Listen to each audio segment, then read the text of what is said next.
Hi there, I'm Sam Wilson, a market analyst at Signify Research. I work within our clinical care team, and in one of my most recent reports, I covered the ventilator market.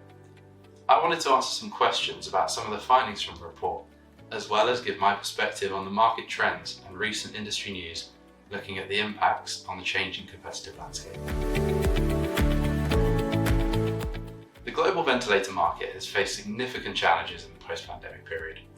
Following a contraction in the market size in 2023, Signify Research anticipates a further decline into 2024. This is primarily driven by the economic and political uncertainty, especially within China. However, a recovery phase is forecasted from 2025 to the end of our forecast in 2028, and this is spurred by increased investments in infrastructure across emerging markets and to the return of pre-pandemic market levels within developed regions. The demand for ventilators has shifted across different segments. High-end ventilators are expected to see growth due to their critical role within patient care in the ICUs. However, mid-range ventilators account for a larger revenue share and are projected to grow at the fastest of any product segment. This indicates their strong presence in developing regions and growing acceptance in developed regions due to the rising cost pressures. We have also seen demand for subacute ventilators as healthcare providers move towards low acuity care settings. The home market also continues to grow.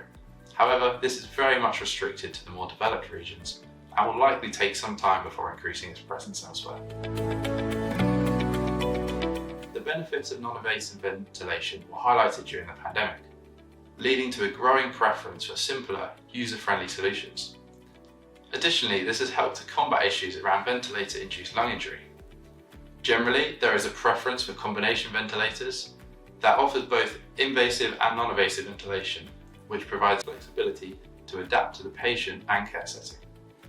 However, there is a growing interest in standalone non-invasive ventilators, as they offer a cost-effective alternative, particularly in low acuity settings. Within the US, there already exists a niche market for standalone non-invasive ventilation. This was dominated by Philips until the withdrawal of the V60 following the ongoing recall issues, and companies like Dräger, Getinge and Neil Coden have since introduced standalone non-invasive ventilators to fill this market gap, and it will be interesting to see how the market responds to these introductions.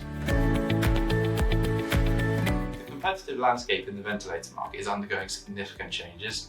The post-pandemic slowdown, coupled with persistent challenges such as the global economic downturn, ongoing geopolitical issues, and substantial increases in manufacturing costs, have created a challenging environment for vendors. Notably, we've seen Medtronic announce they are exiting from the market, Philips have withdrawn most of their respiratory portfolio in the US, and Vyaire Medical have recently filed for Chapter 11 bankruptcy protection. These developments raise critical questions about the future of the global market and which companies are poised to capture the left-behind share. Will established and trusted players like Dräger, Getinge and Hamilton capture this share, or will newer entrants like Mindray increase their foothold within the market? Either way, I'm looking forward to observing how the market will react to all these changes. We do anticipate the market will require some time to adapt, as both vendors and hospitals will need to accommodate these changes. Thank you very much for watching. I'm open to discussion and happy to answer any questions. If you want to learn more about the ventilator market report, you can download the brochure from the link.